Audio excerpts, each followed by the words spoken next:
Assalamualaikum warahmatullahi wabarakatuh. Perkenalkan, nama saya Hewan Saputra dari kelas 21B Pendidikan Biologi dengan NIM 2103030013.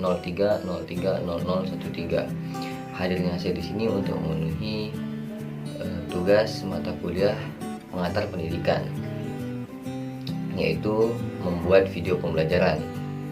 Yang mana video pembelajaran ini saya mengangkat tentang landasan pendidikan. Baiklah semuanya, terima kasih atas perhatiannya. Selanjutnya silakan menikmati dan menonton video pembelajaran yang saya buat.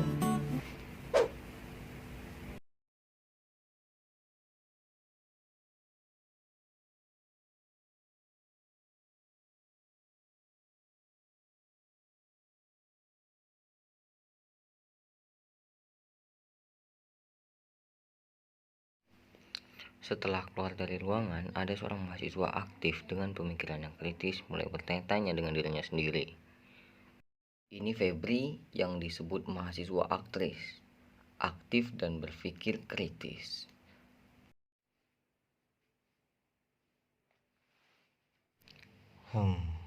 Landasan pendidikan itu ada ya? Emangnya sepenting apa sih landasan pendidikan itu dengan dunia pendidikan?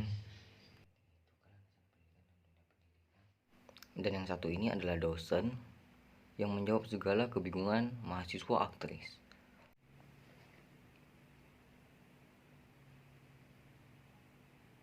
Itu kan Febri. Febri, kamu kenapa? Dari tadi saya lihat kamu ini seperti orang yang kebingungan. Coba kamu cerita sama bapak, kamu kenapa? Jadi begini Pak, minggu depan itu saya ada mata kuliah pengantar pendidikan. Dan kata dosennya, minggu depan itu materi kami tentang landasan pendidikan. Saya baru mengetahui kalau ada yang namanya landasan pendidikan. Dan di sini saya bertanya-tanya Pak, seperti apa sih landasan pendidikan ini di dalam dunia pendidikan? Febri ini selalu saja mempunyai pemikiran yang kritis. Bagus Febri, bagus. Hal-hal yang kritis. Baiklah, mungkin di sini saya bisa menjelaskan kepada kamu. Jadi begini Febri. Jadi landasan pendidikan adalah tumpuan dasar konseptual yang digunakan di dalam dunia pendidikan. Nah, landasan ini sangat diperlukan untuk melakukan analisis kritis terhadap kaidah-kaidah kebijakan dan praktik pendidikan. Kemudian, tanpa adanya landasan, kegiatan pendidikan ini tidak akan jelas kemana sih arahnya, sehingga ini akan menyebabkan masalah serta kesenjangan pendidikan antar manusia. Adapun landasan-landasan pendidikan yang dapat dijadikan tumpuan yaitu landasan yang pertama landasan filosofis, yang kedua landasan sosiologis, yang ketiga ini adalah landasan budaya, kemudian yang keempat adalah landasan psikologis, kemudian yang kelima landasan ilmiah dan teknologis, yang keenam landasan pendidikan nasional Indonesia. Jadi landasan filosofis yang pertama itu merupakan pondasi yang berhubungan dengan suatu nilai kehidupan di dalam pelaksanaan pendidikan. Dalam landasan filosofis ini terdapat aliran filsafat, diantaranya aliran esensialisme, yaitu aliran ini mengutamakan pelajaran yang bersifat teoritik atau materi yang penting saja atau mendasar. Kemudian aliran perennialisme, dalam aliran ini ia mengajarkan tentang kebenaran, keyakinan, keindahan serta kebaikan yang bersifat konstan, bersifat tetap. Kemudian yang ketiga aliran pragmatisme, yaitu aliran pendidikan yang menentang pendidikan tradisional, di mana aliran ini memandang sesuatu yang praktis sesuai dengan manfaat dan kegunaannya di bidang pendidikan. Kemudian yang terakhir, keempat, aliran rekonstruksionisme.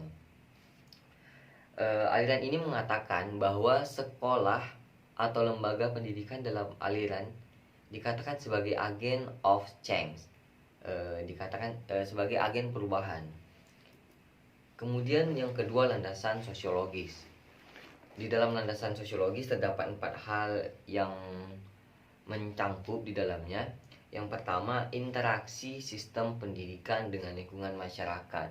Kemudian yang kedua, interaksi antar sesama manusia. Ini merupakan hal yang mencangkup di dalam landasan sosiologis. Kemudian yang ketiga, seberapa jauh pengaruh sekolah terhadap perilaku masyarakat selaku anggotanya. Dan yang keempat, seberapa jauh komunitas sekolah dapat memahami model atau pola interaksi antar sekolah dengan kelompok masyarakat lain yang ada di dalamnya.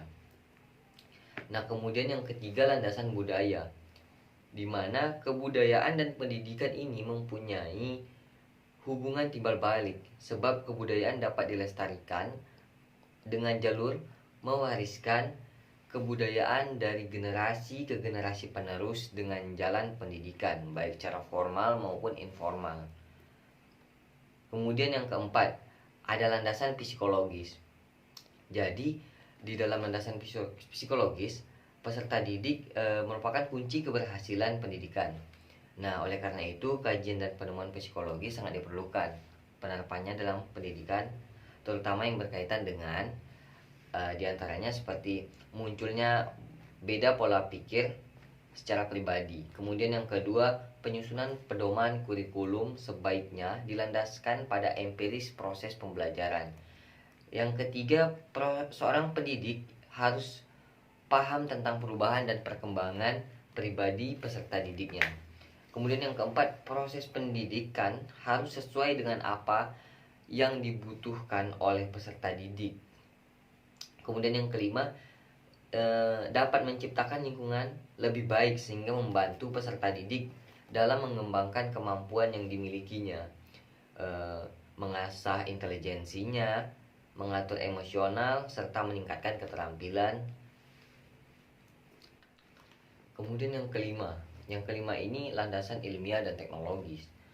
Pendidikan merupakan proses transfer pengetahuan kepada peserta didik. Ini menurut landasan ilmiah dan teknologis. Jadi perkembangan iptek, ilmu pengetahuan dan teknologi, yang cenderung meningkat sehingga pendidik diminta untuk dapat berinovasi mengadopsi teknologi ke dalam bahan ajar, sehingga pendidikan tidak hanya sebagai pewaris ilmu pengetahuan dan teknologi, tetapi juga dapat menyiapkan dan mengembangkan generasi yang sadar akan perkembangan ilmu pengetahuan dan teknologi. Kemudian ini ada yang keenam, yaitu landasan pendidikan nasional. Nah, pendidikan di Indonesia ini harus berlandaskan tiga hal pokok, yaitu yang pertama, landasan ideal Pancasila. Kemudian yang kedua, landasan konstitusional, yaitu Undang-Undang Dasar 1945. Dan yang ketiga, landasan operasional, yaitu GBHN dan USPN nomor 20 tahun 2003. Nah, jadi seperti itu, Febri, ada maksud dari landasan pendidikan. Oh, jadi begitu ya, Pak. Ternyata sepenting itu ya landasan pendidikan bagi dunia pendidikan. Terima kasih, Pak, karena Bapak sudah menjawab kegelisahan yang tadi saya rasakan. Sama-sama, Febri. Maaf, Pak, sebelumnya. Tapi kenapa Bapak jadi ikut kebingungan ya? Bukannya Bapak menjawab Kebingungan saya. Benar, saya memang menjawab kebingungan kamu. Tapi sekarang saya yang bingung. Saya mau pulang sama siapa? Soalnya saya sudah ditinggal sama teman saya. Dia bilang saya terlalu lama. Bagaimana saya pulang ya?